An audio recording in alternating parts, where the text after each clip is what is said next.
Hemos llegado al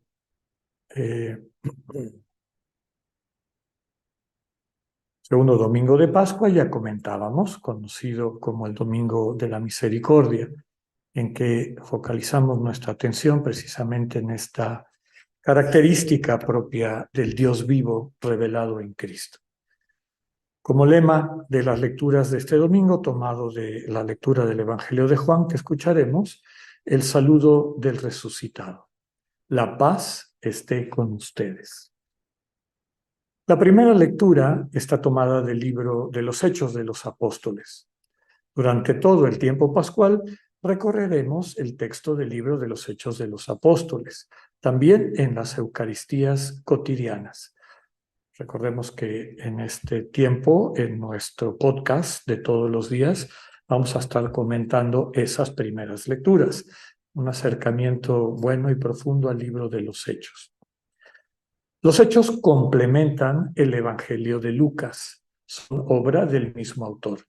El Evangelio nos presenta la vida del Señor Jesús, Hechos nos relata el inicio de la eclesía o iglesia, que significa literalmente asamblea de los convocados.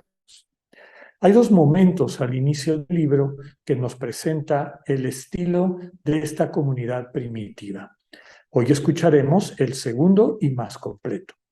Llama la atención que describe que los creyentes, aunque son una multitud, tenían un solo corazón y una sola alma, es decir, sentían y pensaban en comunión. Nos presenta el misterio de este cuerpo vivo de Cristo, como lo describe Pablo, que vive en real comunión. Subraya que los creyentes no consideraban nada como suyo, sino que tenían en cuenta las necesidades de todas y todos para darle a cada persona según sus necesidades. Gracias a esta actitud, nadie pasaba carencias. Los apóstoles supervisaban que los bienes fueran administrados de esta manera solidaria. Tomado del texto, los creyentes tenían un solo corazón y una sola alma. El salmo que nos va a acompañar este domingo es el Salmo 117. Además, hemos estado meditando a lo largo de toda la semana en distintos versículos. Es nuestro salmo pascual por excelencia. Es un salmo de acción de gracias. Invita a todo el pueblo de Israel a reconocer la misericordia del Señor, que es eterna, es decir, que jamás se acabará. La diestra del Señor, es decir, su fuerza, en realidad su amor, que es la fuerza de Dios, es poderosa. Puede inclusive devolver la vida a los muertos. Con el juicio definitivo de Dios en la resurrección de Jesús, Él y la buena noticia quedan acreditados como la palabra última y definitiva.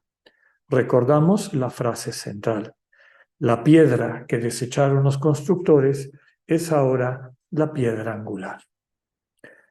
La segunda lectura está tomada de la primera carta del apóstol San Juan. Esta carta es del mismo autor del cuarto evangelio y del libro del Apocalipsis. Era una persona con un gran ascendiente en la comunidad y que la tradición de la Iglesia ha identificado desde el inicio con Juan, el hermano de Santiago, ambos hijos de Zebedeo. La temática de la carta es una defensa de la fe cristiana contra el pensamiento de una filosofía religiosa que había llegado desde Persia, conocida como el gnosticismo. Básicamente consideraba que la salvación se alcanzaba a través de un tipo de conocimiento privilegiado, por eso gnosticismo, de conocimiento, que le permitía a quien tenía este conocimiento privilegiado liberarse de las ataduras de lo material para acceder a la esfera espiritual. Solo unos pocos accedían a este conocimiento y entonces se salvaban. Contradecía, y es claro, varios elementos centrales de la fe cristiana. Jesús es el Hijo de Dios encarnado, que nos salva desde su humanidad, entregando la vida por amor a nosotras y nosotros. Lo que salva no es un conocimiento privilegiado, es el amor compartido. El amor que viene de Dios, que sanando nuestras heridas, nos capacita también para amar y así encontrar el camino a la vida plena, a la vida eterna. El criterio de la salvación es este testimonio del amor en forma de comunión. Amor que nos modela Cristo. Recordemos que a Juan le debemos, y a esta carta, aquella expresión de que Dios es amor. Tomado de la lectura, todo el que ha nacido de Dios vence al mundo. El evangelio que nos propone la liturgia de hoy está tomado de San Juan en su capítulo 20.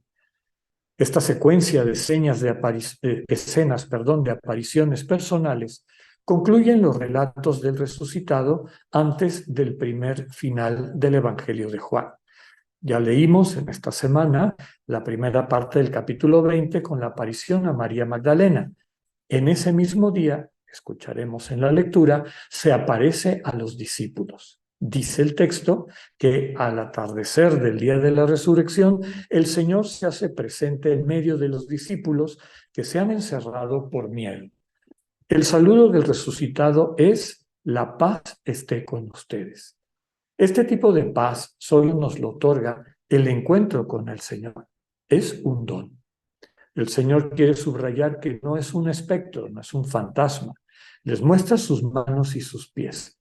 Es el mismo Jesús que ha muerto en la cruz y que ahora ha triunfado sobre todo el poder del mal. Por segunda vez les dice a sus discípulos: la paz esté con ustedes, para darles enseguida una misión de parte del Padre, la misión de perdonar los pecados. Ya hemos dicho en otras ocasiones, la palabra perdón no significa un indulto, viene de donación, de donarse. Solo perdona el que se dona, el que se entrega para darle vida a la persona que es perdonada. Esto solo lo puede realizar quien tiene en sí al Espíritu Santo como don del Señor Jesús. Perdonar implica reconciliar, volver a la comunión, al amor compartido. Perdonar los pecados no es un privilegio, sino una misión, un servicio. Si no perdonas a tus hermanos, los condenas a mantenerse presos del egoísmo, que equivale a la muerte definitiva. Propio de Juan es el relato de la incredulidad de Tomás. No da crédito al testimonio de todos sus hermanos que le dicen: hemos visto al Señor. Para él la prueba material vale más que el testimonio de sus compañeros. 8 días después vuelve a hacerse presente el Señor a pesar de estar cerradas las puertas e invita a Tomás a constatar que está vivo. Tomás proclama entonces la fe de la Iglesia. Jesucristo es nuestro Señor y nuestro Dios. El verdadero creyente no sigue a Jesús forzado por una prueba fáctica. Cree en Él porque ha experimentado su amor encarnado en su cuerpo vivo, que es la Iglesia. Quedémonos con este saludo del Señor. La paz esté con ustedes, como el Padre me ha enviado, también los envío yo.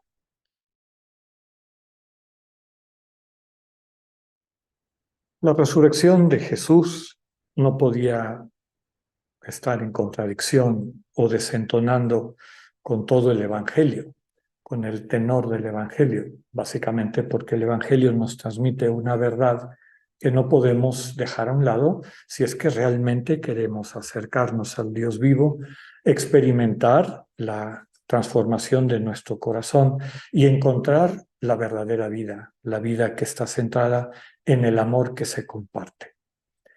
¿Por qué digo esto de que tendría que mantenerse dentro de esta enseñanza central del Evangelio? Ya hemos dicho en varias ocasiones que tenemos la tendencia a proyectarle a Dios la inseguridad de nuestro ego herido. Quisiéramos que Dios fuera lo que nos hace falta, ¿no? Entonces le proyectamos muchos de los sentimientos que nuestra conciencia enferma tiene, ¿no? Como este ansia de poder, como este ansia de reconocimiento, porque vivimos en un mundo donde esos son los valores fundamentales. Quien tiene plata es importante. Quien tiene poder es importante. Quien no tiene algunas de estas cosas no vale nada. Y esos son realmente los valores y los referentes del espíritu de este mundo, es decir, del espíritu del mal. Los valores de Dios son radicalmente distintos. Para Dios, el poder al espíritu del espíritu de al estilo del espíritu de este mundo no vale nada, porque efectivamente no te da vida eterna. El ejercicio del poder, como lo hacen los tiranos de este mundo, pues claro que no da vida eterna, al contrario, encierra a la gente en un círculo vicioso de oscuridad y de muerte del que es imposible salir. Lo mismo la plata. Entonces, no es casualidad que el Evangelio empieza de una manera muy discreta. Dios entra al mundo en una familia pobre, en una familia que vive en las orillas de la sociedad. Una familia que en esa época, como suele ser en todas las épocas, no tenía ninguna importancia.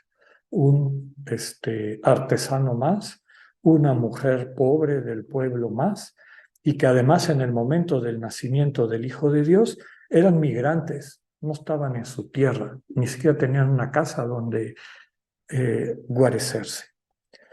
Pero eso nos está enseñando cuál es la identidad del Dios vivo. El Dios vivo no tiene su poder al estilo de los poderosos de este mundo. El único poder de Dios, y es el poder más grande que existe, es su amor.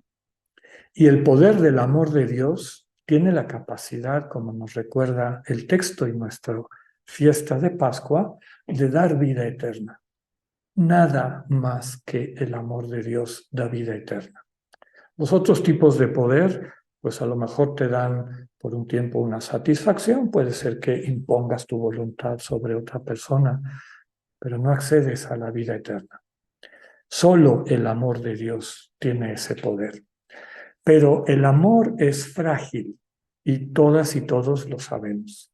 Para que el amor concrete la bendición en la vida de la persona amada, para que la persona que es la receptora de ese amor realmente se nutra, crezca, experimente la bendición que es ese amor, tiene que ser consciente de que se le está ofreciendo y, en segundo lugar, aceptarlo. Y por eso el poder de Dios es frágil, porque el poder de Dios es su amor. No te lo puede imponer ni a ti ni a mí. Ya hemos dicho, lo dijo con toda claridad San Agustín: el que te creó sin tu voluntad no te puede salvar sin tu voluntad. Dios permanentemente nos ofrece ese amor. De nosotros depende que nos caigamos en la cuenta, que dejemos de estar distraídos y distraídas, percibamos ese amor y lo acojamos. Las primeras lecturas nos muestran el mundo de acuerdo al proyecto de Dios, ¿no? La primera lectura del libro de los Hechos de los Apóstoles nos presenta la comunidad a la manera de Cristo. Ahí no hay ricos y pobres, no hay gente que acapara y gente que se queda sin nada. Todo el mundo sabe que los bienes que Dios nos ha dado son para compartir, son para especialmente acercarnos a quienes tienen mayor necesidad y compartirlos. Y no solamente en los bienes materiales, que tienen su importancia, ¿verdad? Que no falte comida, que no falte abrigo a la gente, etcétera. Pero muchas veces los bienes espirituales, el cariño, el reconocimiento, el darle la dignidad que le corresponde a cada hermano, a cada hermana, tratarnos como lo que somos, hermanos y hermanas, hijos e hijas de Dios, imagen del Dios vivo, en camino de ir construyendo esta semejanza. Solamente en la medida en que dejamos que Dios entre a nuestro corazón, nos muestre que lo más importante es el amor que nos comparte, y ese amor que es nuestra única heredad, el amor de Dios que es Dios mismo, que se entrega, nos da la seguridad para que no necesitemos poseer nada, para que no necesitemos ejercitar nuestro poder, imponer nuestra voluntad sobre nadie, para que no necesitemos cultivar una imagen. Todas estas cosas, dinero, poder e imagen, Pues son narcóticos, son seguridades falsas que muchas veces nos impiden acercarnos a lo único que tiene el poder de dar vida eterna, el amor de Dios. Por eso el texto nos dice en el Salmo, ya pasamos al Salmo, esta frase que repetimos: la piedra que desecharon los constructores es ahora la piedra angular, ¿no? La revelación de Dios en Cristo, esta revelación que nos dice que Dios no es como un señorote de este mundo, como a veces nos imaginamos o se nos presenta. Si aquí hay un reyesito, Dios debe ser un reyesote. Si aquí hay un gobernante caprichudo, pues Dios debe ser más grande. Un rey de esa manera. Y en Cristo vemos y decimos que todo el Evangelio subraya eso, que Dios no es así. El Señor cuántas veces dice: yo estoy en medio de ustedes como el que sirve. La dignidad en el reino de Dios no es la dignidad de los príncipes de este mundo, es la dignidad del servicio, del cariño, de la humildad, de la pobreza. Quien tiene el amor no necesita poseer nada. Esa es la verdadera pobreza, la pobreza evangélica. Esa es la verdadera humildad. Quien tiene el amor no necesita aparentar nada, que es el sustento de la soberbia. Entonces, el texto del Salmo, esta frase: los poderosos de este mundo, los constructores, es decir, los que vivían de la práctica de la religión de aquel entonces, justificando sus privilegios, etcétera, rechazan al Señor Jesús y al proyecto del reino de Dios centrado en el amor, porque les parece que eso no tiene sentido. Preferían el boato del templo y el oro guardado en el templo, y además darse su lugar, el sumo sacerdote de Israel, etcétera, etcétera, etcétera. Y la propuesta de Dios en su Hijo encarnado les pareció poca cosa. Les pareció que Dios no debe estar ahí. Mejor lo tiramos, lo hacemos a un lado. Y el Salmo, desde esta perspectiva, podemos decir profética, nos dice que eso que el mundo hasta el día de hoy ve como insignificante es la piedra angular, lo que sostiene todo lo que Dios ha creado, el amor compartido. Y este amor que necesariamente es humilde, necesariamente es pobre. Por eso les decía que la resurrección tiene que estar en el mismo tono que todo el Evangelio. No hubo una explosión así nuclear y fuegos artificiales y todo el mundo muerto de pánico y Jesús bajando del cielo, manifestando que había triunfado. Fíjense qué cosa tan pequeñita, grupos pequeños de personas, discreto, sencillo, humilde. Y sobre todo subrayando que nosotros, en la medida en que nos vinculamos al misterio de Cristo, cuando vivimos plenamente nuestra condición de ser parte de su cuerpo, que recibimos en el bautismo, que se fortalece en la confirmación cuando recibimos el Espíritu, que opera la comunión de nosotras y nosotros con Cristo, y cada vez que compartimos la Eucaristía, nos unimos a este Dios cuyo poder, único poder, es el amor. Y el Señor nos confiere esa misión, la misión de transmitir el amor a nuestros hermanos y hermanas. Como dice el texto, la misión de perdonar. A través de donar, don. Es una misión no para unos cuantos, para todos los cristianos y todas las cristianas. Todos tenemos esa misión de hacer presente en el mundo el amor que perdona. Y como les decía, el Señor les comunica a sus discípulos no un privilegio, sino un encargo. Acordémonos también que el mandamiento no es una orden, no es lo mismo que una orden. Mandamiento es dar en la mano de alguien, confiarle a alguien algo. El mismo Juan nos dice en el relato de la última cena que el Señor les dice: un mandamiento nuevo les doy. Ámense los unos a los otros. No hay otro mandamiento. Claro, al Señor le preguntamos, ¿cómo quieres que amemos hoy? ¿Cómo quieres que yo, en mi vida, con mi vocación, con lo que has puesto bajo mi usufructo, bajo mi control, lo que me has confiado, cómo quieres que me lo gaste amando? Pues en este domingo de la misericordia, el Señor nos renueva ese envío, nos dice que hemos recibido su Espíritu. Hemos recibido el Espíritu en el bautismo, en la confirmación, cada vez que compartimos la Eucaristía. Eso nos capacita para reconstruir la comunión perdonando, es decir, donando nuestras vidas, para que ese amor que se entrega a los hermanos, meritorios o no, finalmente vaya sanando sus corazones y les capacite para entrar a la comunión. Pidámosle al Señor que dejemos atrás los criterios del mundo y nos abramos a encontrarnos con el Dios vivo revelado en Cristo. Un Dios humilde, un Dios pobre, un Dios que está en medio de nosotros como el que sirve. Que así sea.